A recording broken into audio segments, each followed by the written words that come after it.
All right, hello everybody. I set this up. We'll see. Today we're going to read Evelyn Underhill's Mysticism, studying the nature and development of spiritual consciousness. I say sometimes the subtitle of my own book that I read. Practicing the art of loving and being loved is like the subheading. So anyway, welcome. I wanted to be down by the beach, but now there's people. So let's see. Oh, I can do this. Let's see.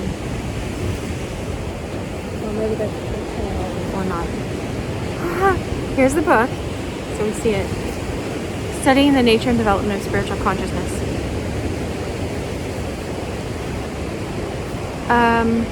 All right. Let me lower this a little bit. You can't tell who people are.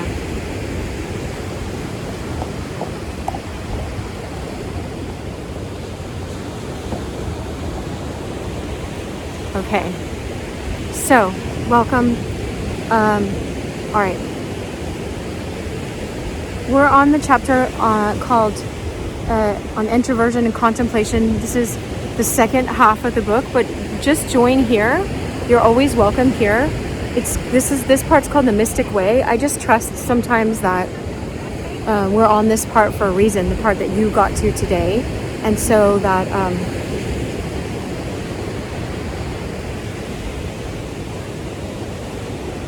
we'll just go from here. And there's a playlist, and I made it into a podcast as well. So if you get all the way this far and you don't know that it's a podcast, or you're just starting today, then know that you can just listen to this as well. I turned it into a podcast way later. It was just going to be a book that I read to myself, and then I decided definitely share this with other people. Right?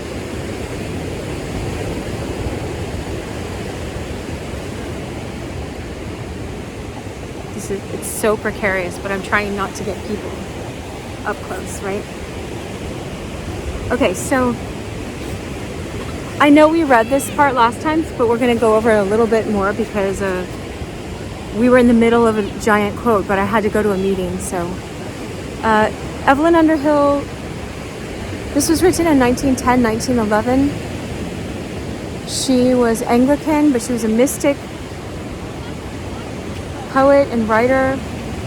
I forget what all. It says she was a pacifist but she wrote to C.S. Lewis. I know she corresponded to C.S. Lewis. She wrote lots of things, and he was inspired by her. She told him his idea of God was not wild enough, and then he came up with Aslan after that, right? And so who knows if Narnia would have ever come about if we didn't have Evelyn Underhill, right? You don't know.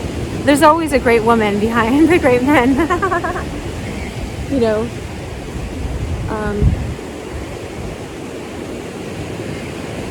Charles Williams loved her and wrote a lot of, got her works out there, I think. He was part of the Inklings group with JRR Tolkien and C.S. Lewis as well. So there's more in my description, or you can look her up. Sometimes I say more about her, but not very often. Anyway, welcome. I'm going to be up close because I don't have a mic right now because my phone's charging, so I couldn't plug in the mic. So hopefully it's not too wavy loud. All right. So there was a time, she says, when my soul was exalted to behold God with so much clearness. This is a quote from. Oh shoot. Okay, I'll just be here. Seemed to hear the voice of Pontius speaking from the Vale of Spoleto.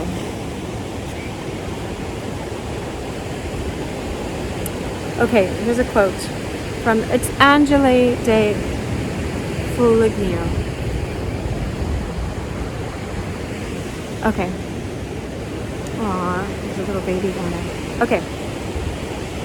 There was a time, she says, when my soul was exalted to behold God with so much clearness that never before had I beheld him so distinctly. But love did I not see here so fully. Rather did I lose that which I had before and was left without love. Afterwards did I see him darkly, and this darkness was the greatest blessing that could be imagined, and no thought could conceive aught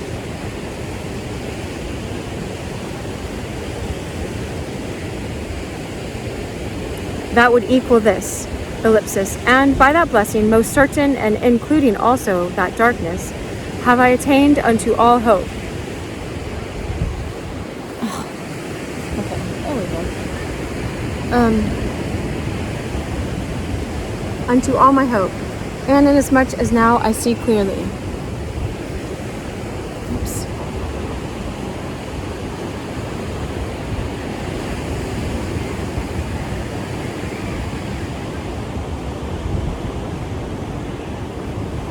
I have all that I desire to have, or to, as now, or to know.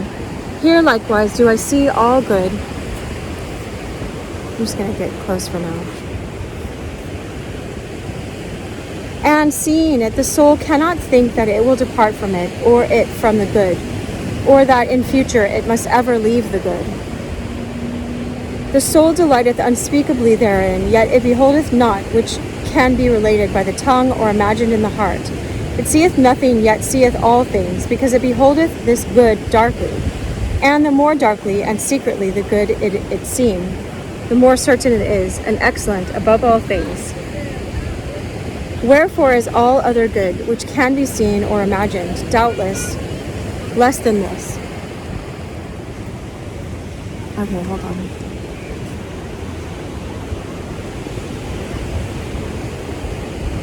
Doubtless less than this.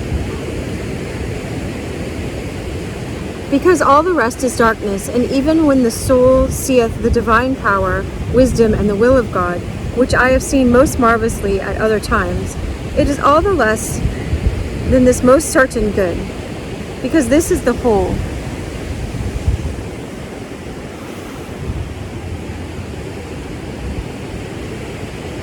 One moment, I'm just contemplating whether I ought to stay here for us. I think we will. Let's do that. Let's stay as long as we can. And anyway.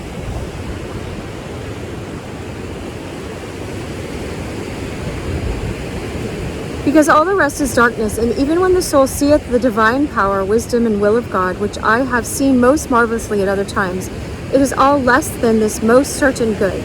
Because this is the whole, and those other things are but part of the whole. Oh, I was talking about that in a video today. I was saying that God, I'm going to just block this guy. God is our source, and everything else are resources, right? And so,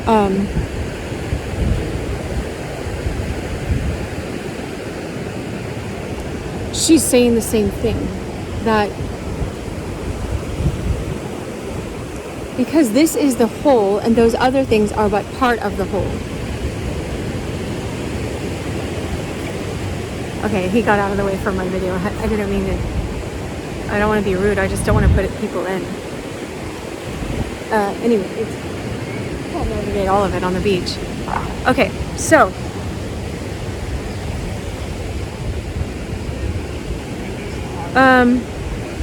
Okay.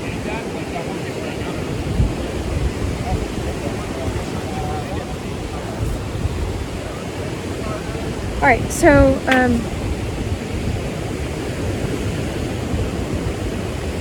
but seeing thus darkly, the good bringeth no smile upon the lips, no fervor or devotion or love into the heart. For the body doth not tremble or become moved or distressed as it doth at other times, right? Thereof is that the soul seeth and not the body, which reposeth and sleepeth, and the tongue is made dumb and cannot speak. Ellipsis again. I usually say the ellipsis so we know when there's the break, but unto this most high power beholding God ineffably through such great darkness was my spirit uplifted but 3 times and no more. And although I beheld him countless times and always darkly, yet never in such a high manner as through such great darkness. And to me it seemeth that I am fixed in the midst of it, and that it draweth me in unto itself more than anything else, the which I ever beheld, or any blessing I ever yet received. So there is nothing which can be compared unto it. That was from Visionum et Instructionem Liber, English translation of Angela de Foligno.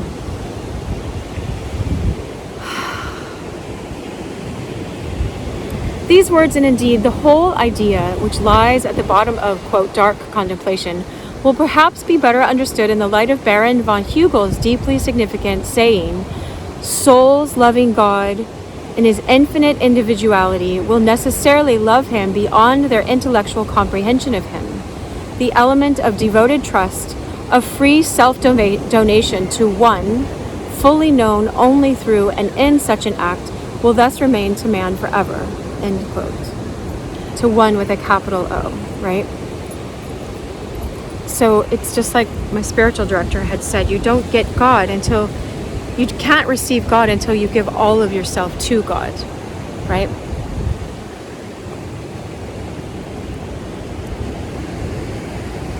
All right, let's figure out if I can get this path off.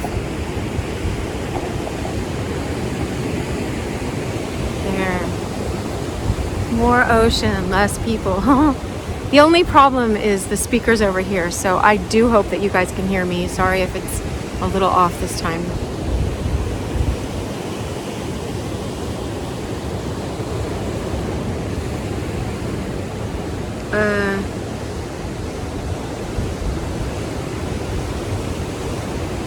I think I'll do that.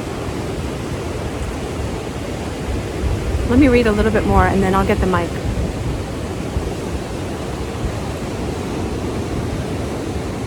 So will in fact, hence the that was the end of the quote. One fully known only through and in such an act will thus remain to man forever.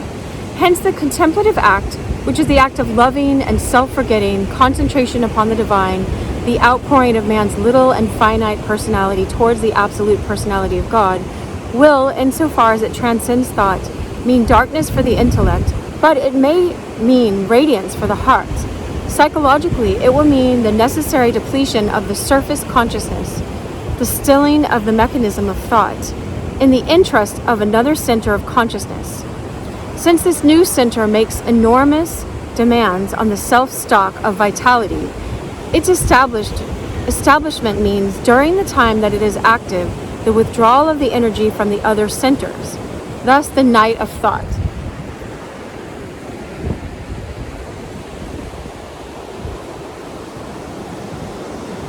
They call it the night of thought, the darkness of your intellect. But you're getting the light of something else, right? Becomes the strictly logical corollary of the light of perception. Oh, see, they correlate with each other. You get one with the other. You get the dark night of thought, or of the intellect, to have the light of perception. No one has expressed this double character of the divine dark, its nothingness for the dissecting knife of reason, its supreme fruitfulness for expansive active love, with so delicate an insight as St. John of the Cross. I knew she was going to say him. He's so great. In his work, the Christian touch of personal rapture vivifies the exact and sometimes arid descriptions of the Neoplatonic mystics.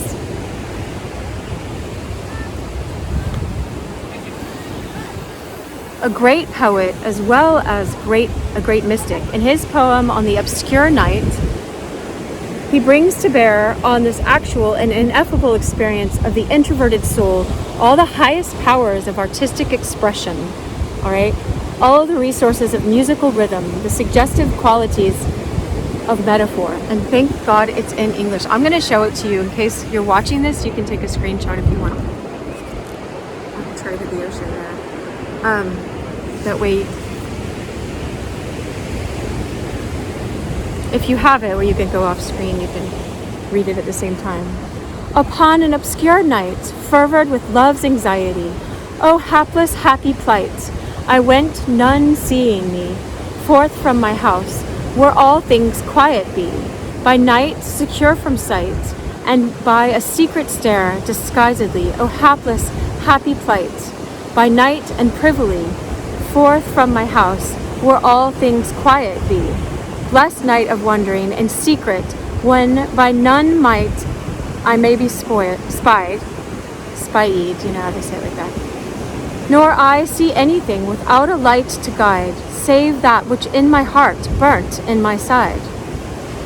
That light did lead me on more surely than the shining of noontide, where well I knew that one did for my coming bide.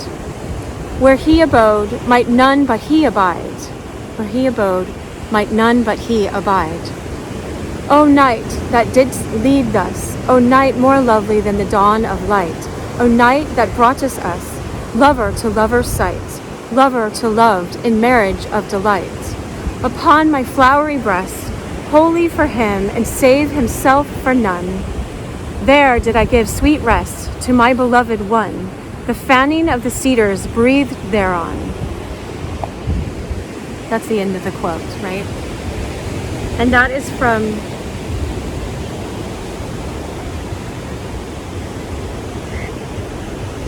she has it in Spanish. In un noche oscura. Noche is night. And a night, I'm not recognizing it with the titles I know of his. Oscura. I don't know that word. It's not in my basic Spanish. Maybe in the dark night, right? Oh good, I can come back over here. Okay.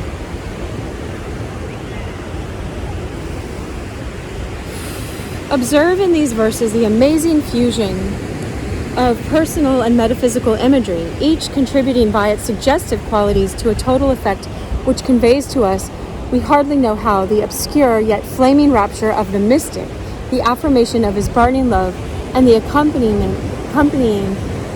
negation of his mental darkness and quiet, that hapless happy plight.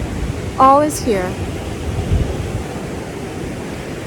The secrecy of the contemplative's true life unseen of other men, his deliberate and active abandonment of the comfortable house of the senses, the dim, unknown plane of being, into which his ardent spirit must plunge, a night more lovely than the dawn of light.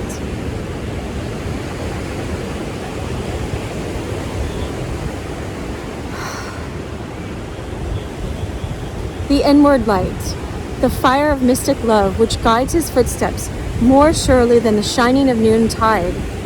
Like now, right? Except it's afternoon, but still, it feels like it's shining. I'll show you the sun. Well, I better not, because then my battery won't come up. It's right there. You know how I love showing the sun, if you've been here before. The self-giving ecstasy of the consummation, wholly for him and save himself for none, in which the lover attains communion with the beloved in marriage of delight. In his book, The Dark Night of the Soul, there we go, right?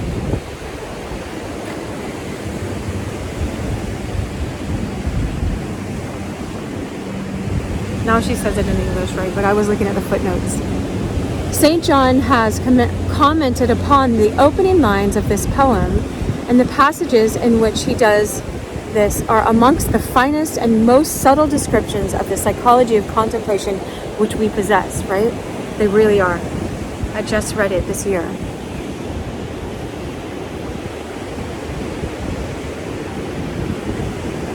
Oh, there's a sailboat. Oh no, it's a motorboat.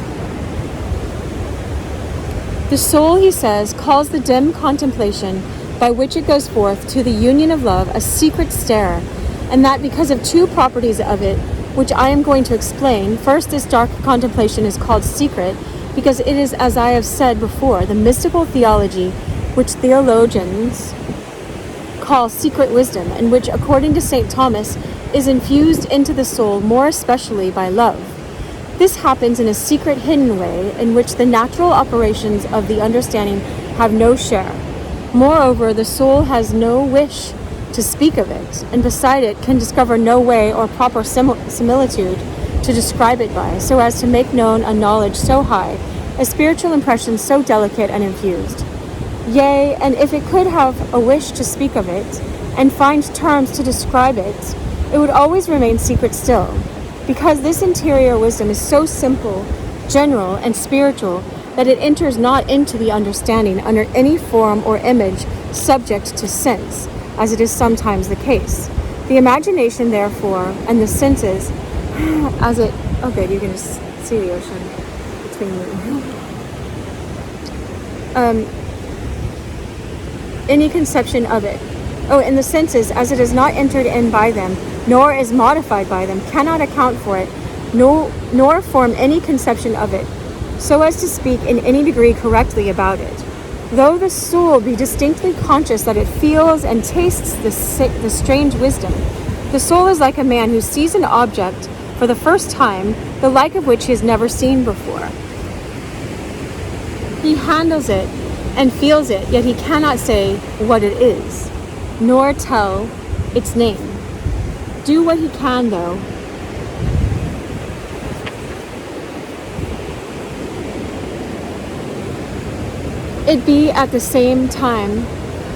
Although it be at the same time an object cognizable by the senses, how much less then can that be described which does not enter in by the senses?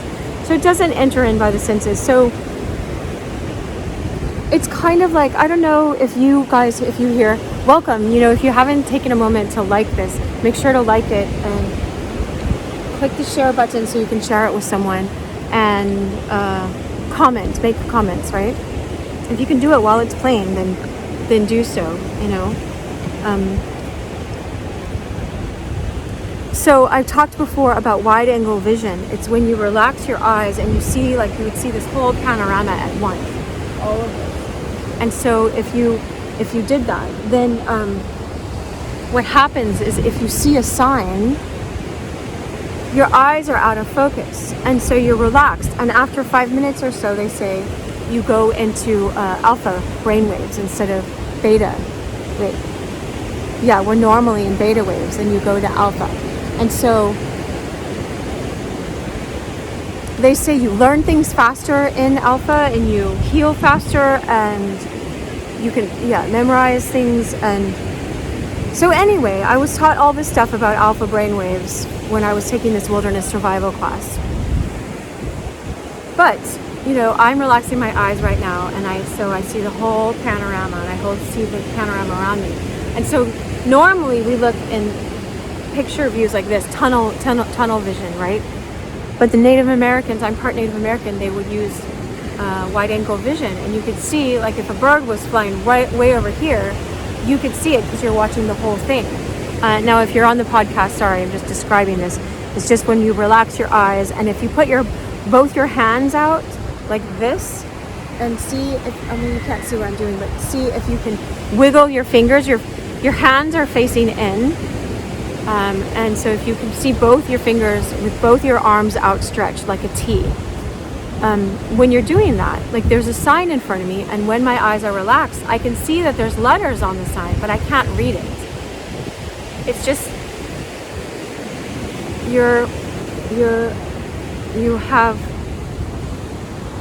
so you're gaining perception. The concept of this is you're gaining perception of the broader perspective, but you're losing perception of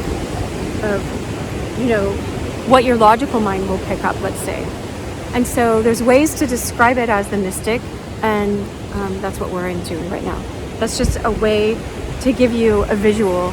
I don't know if I introduced myself, if I said my name's Dr. Cheryl Meyer. I've been a psychologist for over 20 years. And so sometimes I'll interject here because I study mysticism as well, but I really like her saying it.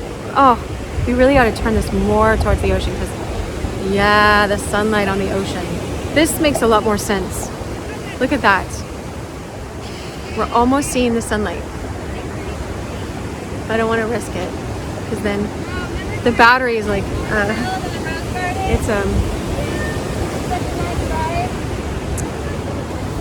lifting on that. Anyway, okay, there's people walking by, so sorry about the noise.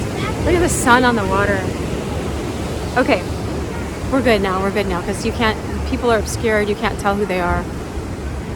Sometimes you gotta work around to find, to find the right place. But like I've said before, if I didn't just start these things, then they'd never get made, because usually I have like 1 hour and 2 minutes to get it done before I have to be somewhere else, and I take that hour out of my lunch or anything. I'm not trying to make you feel bad for me. Like, I love reading this book. I would probably be doing the same if it was just me reading the book and I set my timer to read for 1 hour, and so that's why some things aren't always perfect and set up, and it's just like, well, it is what it is. So I appreciate your presence, and I appreciate your patience with all this, that it's lo-fi. We're celebrating lo-fi. Yeah. high spirit, lo-fi. All right. And so, let me get close again.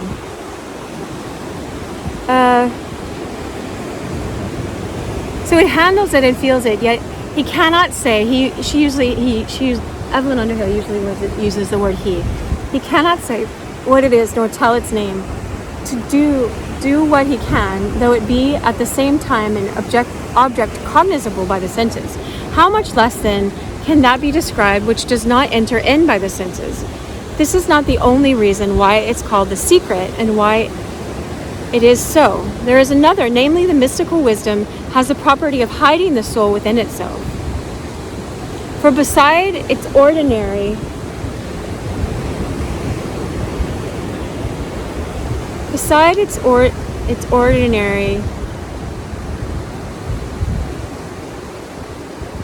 operation, it sometimes so absorbs the soul and plunges it in this secret abyss that the soul sees itself distinctly as far as away from it and abandoned by all created things. It looks upon... Alright, I'm lowering this. It looks upon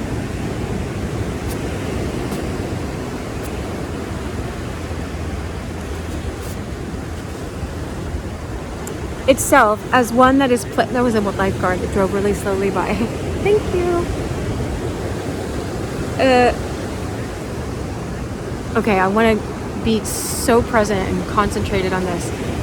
I love our background here.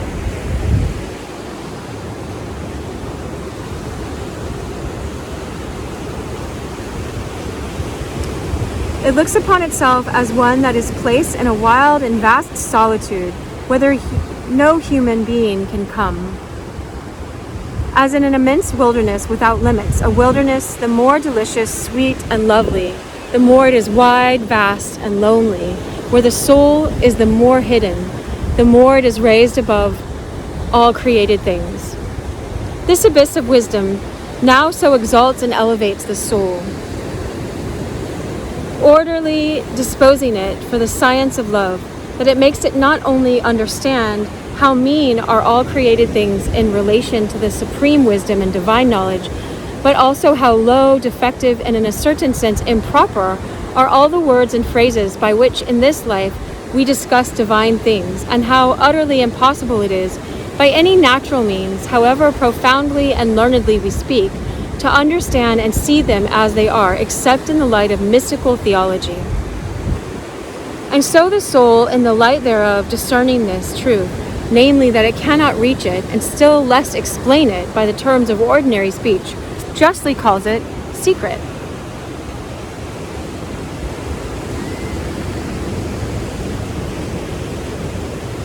It's secret, but it's like, once I learned how to do wide-angle vision, I saw things so differently. You can experience life so differently. You see how myopic you get in your own life when you look click, click, click, tunnel vision, and when you could be seeing things expansively and, seeing things from up above, from divine love perspective, and it's like you learn all these things just from seeing a different way.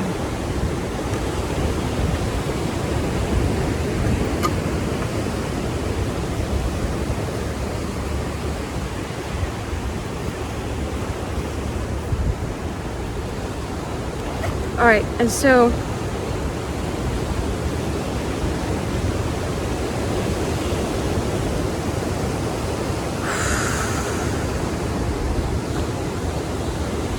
I've been saying this lately. Just notice your breath. Notice your breath in yourself. Okay.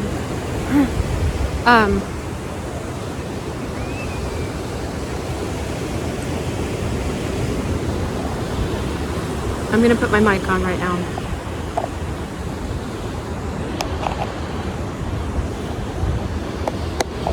There. All right, I hope that's much better.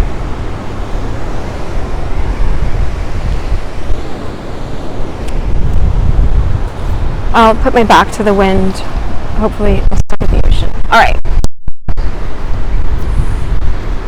Okay.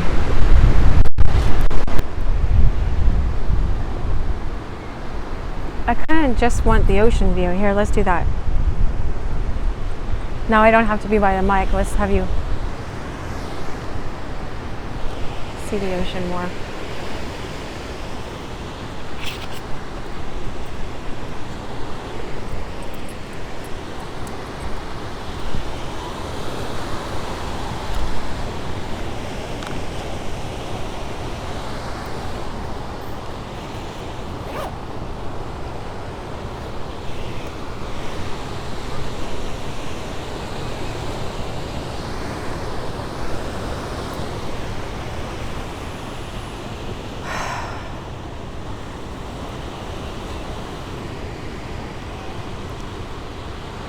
It's sometimes so. This abyss of wisdom now so exalts and elevates the soul, orderly disposing it for the science of love, that it makes it not only understand how mean are all created things in relation to the supreme wisdom. We talked about that. But how low and defective. Okay, we did that. Sorry about that. Okay. In this important passage, we have a reconciliation. So she said it's justly called, it's a secret. In this important passage, we have a reconciliation of the four chief images under which contemplation has been described: the darkness and the light, the wilderness and the union of love. That is to say, the self's paradoxical feeling of an ignorance, which is supreme knowledge, and of solitude, which is intimate companionship. Solitude, that's intimate companionship, and ignorance, which is supreme knowledge. St. John of the Cross is always talking about this. He's talking about the way you have to go by the way that you know not in order, and you have to go by wanting not in order to get what you want. I think I have it right here. It's worth showing because it's free. It's so good. I have it in this journal. Hold on. If you're on the podcasts, I'll read some of it, but you can look it up too at another time. Part of it's cut off on this. So this is exactly what I was quoting. And it says, the path of Mount Carmel, to come to enjoy what you have not, you must go by a way in which you enjoy not. To come to the knowledge you have not, you must go by a way you know not. To come to possess what you have not, you must go by a way in which you possess not. To come to be what you are not, you must go by a way in which you are not. And he's talking about, to reach the satisfaction of all, you must desire satisfaction of nothing. To come to the knowledge of all, you must desire the knowledge of nothing. To come to possess all, desire the possession of nothing. To arrive at being all, desire to be nothing. It's so paradoxical, right? It's like these can just be words, but it's so amazing because he says, like, the more I desire to possess them, the less I had. The goods of heaven, the glory, joy, knowledge, consolation, rest. That's what's here. Not this, not this, not this, nor this. I have it in Spanish here, but it's in cursive and Spanish. And that's the whole thing not cut off. I just printed it and my printer, I printed it again after this, but this is just the extra copy I have that was cut off. But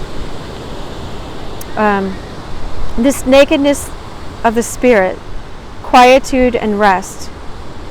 For coveting nothing, nothing tires it or pulls it up, and nothing oppresses it, nothing pushing it down, because it's in the center of its humility. And then on the other side you get piety, charity, fortitude, justice, wisdom, peace, joy, happiness, delight.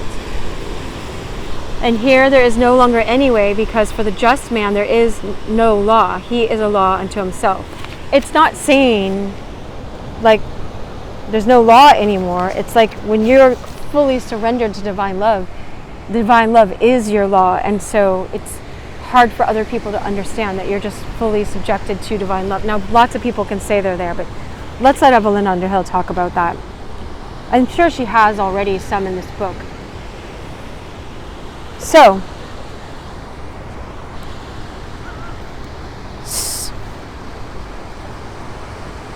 we have a reconciliation of the four chief images, right, that we were just talking about. The wilderness and the union of love. That is to say, the self's paradoxical feeling of an ignorance, which is supreme knowledge, and of a solitude, which is intimate companionship.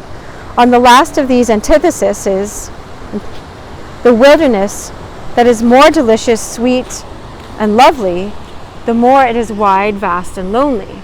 I cannot resist quoting, as a gloss upon the dignified language of the Spanish mystic, the quaint and simple words of Richard Rolle, R-O-L-L-E, right? I'm so glad she's quoting someone else, as I went off and quoted someone else. But she had already mentioned St. John of the Cross in that last page. Richard Rolle says, in the wilderness, ellipsis, speaks the loved to the heart of the lover, as it were a bashful lover, that his sweetheart before men entreats not, nor friendly wise, but commonly and as a stranger he kisses, a devout soul safely from worldly business in mind and body departed. Anon comes heavenly joy, and it marvelously making merry melody, to it springs whose token it takes, that now forward worldly sound gladly it suffers not. This is ghostly music that is unknown to all that with worldly business, lawful or unlawful, are occupied. No man there is that this has known, but he that has studied to God only to take heed. All right, I'm going to look down at this. This is from The Fire of Love. She does ellipses in the middle of these, but I'm going to... In the wilderness, I was taught by my teacher, I took a class on the romantic and rational approach of C.S. Lewis, like all of the fiction work and the non-fiction work. I took it 5 times in college and graduate school because he let me sit through it over and over again because I loved it so much. One time was on cassette tape, but anyway, he told me, this doctor, he's a doctor now, that when you read a poem, you guys probably all know, read it 3 times aloud so you can get it. But anyway, so watch all these videos 3 times. No, I'm kidding. I don't care. In the wilderness speaks the loved to the heart of the lover, as it were a bashful lover, that his sweetheart before men entreats not, nor friendly wise, but commonly as a stranger he kisses, a devout soul safely from the worldly business in mind and body departed. Ellipsis. Anon comes heavenly joy, and it marvelously making merry melody, to it springs whose token it takes, that now forward worldly sound gladly it suffers not. This is ghostly music that is unknown to all that with worldly business, lawful or unlawful, are occupied. No man there that this has known, no man there is that this has known, but he that has studied to God only to take heed. All right, well, maybe it'll make sense the third time when I listen to this. Doubtless, the dark transcendence reported and dwelt upon by all mystics of the Dionysian type is nearest the truth of all our apprehension of God.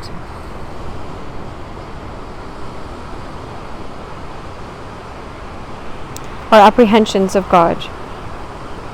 Though it can be true only in the paradoxical sense that it uses the suggestive qualities of negation, the dark, whose very existence involves that of light, to hint at the infinite affirmation of all that is. But the nearer this language is to the absolute, the farther it is from ourselves. Unless care be taken in the use of it, the absence of falsehood may easily involve for us the absence of everything else. Man is not yet pure spirit, has not attained the eternal. He is in via, in the way. We're in the way. And will never arrive if impatient amateurs of reality insist on cutting the ground from under his feet. Like Dante, he needs a ladder to the stars. A ladder which goes the whole way from the human to the divine. Therefore, the philosophic exactitude of these descriptions of the dark must be balanced, as they are in St. John of the Cross, by the personal, human, and symbolic affirmations of love, if we would avoid a distorted notion of the reality which the contemplative attains in his supreme flight towards God. Consciousness has got to be helped across the gap which separates it from its home. The, quote, wilderness, the dread abyss, must be made homely by the voice of the lover that his sweetheart before men entreats not. Approximate as we know such an image of our communion with the Absolute to be it represents a real aspect of the contemplative experience which eludes the rule and compass of metaphysical thought. Blake, with the true mystic insight, summed up the situation as between the two extreme forms of contemplation when he wrote, "God appears and God is light. To those poor souls who dwell in night, but doth a human form display to those who dwell in realms of day." God appears as God is light. God appears and God is light to those poor souls who dwell in night, but doth a human form display to those who dwell in realms of day. In the horizon of union and the spiritual marriage, those contemplatives whose temperament inclines them to dwell in realms of day receive just such a revelation of the human form, a revelation which the Christian dogma of the Incarnation brings to a point. They apprehend the personal and passionate aspect of the infinite life and the love at once intimate and expansive, all demanding and all renouncing, which plays like lightning between it and the desirous soul. Thus saidest to me, my only love. Oh, there's a song that came to me once called My Only Love. You know, it's like not a very well-known song. And I don't know where it came to me. I was like at a restaurant or something, but it was so sweet. And like the Holy Spirit was like nudging my shoulder to pay attention to it, write down the name of it and look it up later. And I skated to it once and sang it for people, you know, because it helps us get in presence and it's divine love speaking to us. It's going to be saying the same thing as all this. I forget the name of the musician, the artist that wrote it. It's a man, Matthew something, I think. Thou saidest to me, my only love, that thou didst will to make me thyself, and that thou wast all mine with all that thou hadst, and with all paradise, and that I was all thine, that I should leave all, or rather than nothing, and that then thou wouldst give me the all, and that thou hadst given me this name, at which words I heard within me, Dedi te in lucem gentium, not without good reason.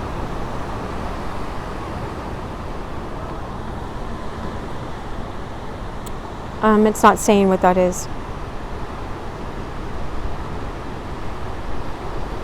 It's Latin, it looks like. And it seemed then as though I had an inclination for nothing except the purest union, without any means, in accordance with that detailed sight which thou hadst given me. So then I said to thee, these other things give them to whom thou wilt. Give me but this most pure union with thee, free from every means. It is just like the song. Matthew Sweet, maybe? No, that's an artist I met. But if you want to look up the lyrics to the other song, it's just like this. It's just like, and if you need me in the middle of the night, if you need me in the middle of the night, my love, it's like I'll dry your eyes, but all your problems, I won't solve them. I won't try to fix them. I'll wipe away your tears. Anyway, it's called My Only Love. But it's just like this. It's like when you give all yourself to God, you don't want anything else but that union, you know. My only love.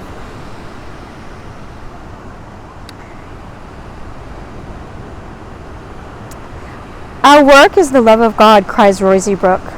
Our satisfaction lies in submission to the divine embrace. This utter and abrupt submission to the divine embrace is the essence of that form of contemplation which is called the horizon of union.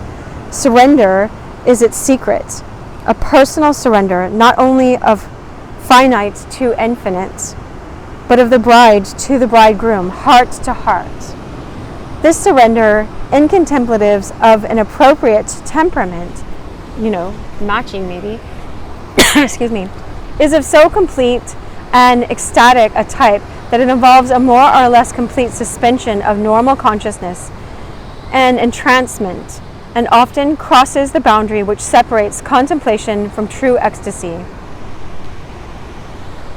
producing in its subject physical as well as psychical effects. In this state, says Saint Teresa of Avila, Avila, there is no sense of anything, only fruition without understanding, what that may be the fruition of which is granted. It is understood that the fruition is of a certain good containing in itself all good together at once, but this good is not comprehended. The senses are all occupied in this fruition.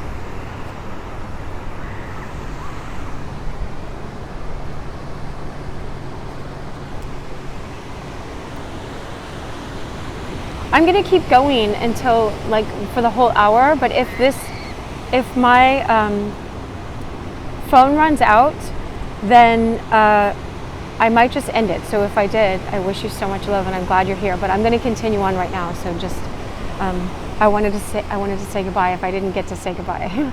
But anyway, we'll see. I can't tell what the battery's at. We're roaming wild in the pathless path right now. That's what we're doing.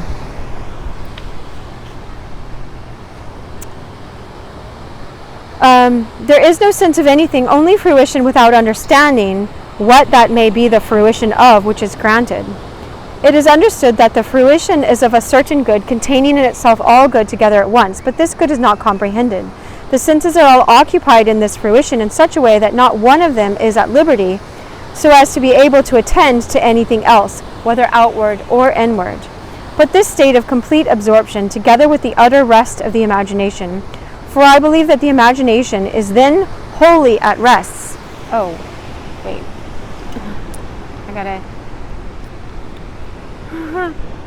I'm just caring for people in a certain way right now. Let's see.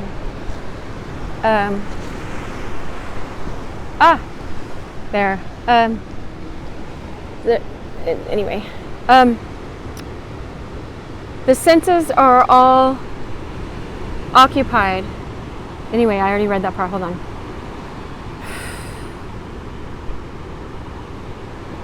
Oh, I got it. I'm going to take it off the ocean for a second. I'm going to set it here. Yeah, now you see my case. I'm just going to set it here.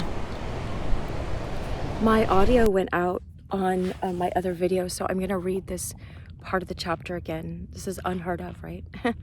On a different day. It is understood that the fruition is of a certain good containing in itself all good together at once, but this good is not comprehended.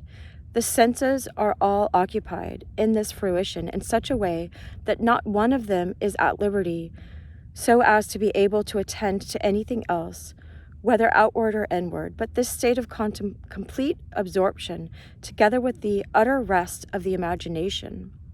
For I believe that the imagination is then wholly at rest, lasts only for a short time, though the faculties do not so completely recover themselves as not to be for some hours afterwards, as if in disorder. He who has had experience of this will understand it in some measure, for it cannot be more clearly described, because what then takes place is so obscure.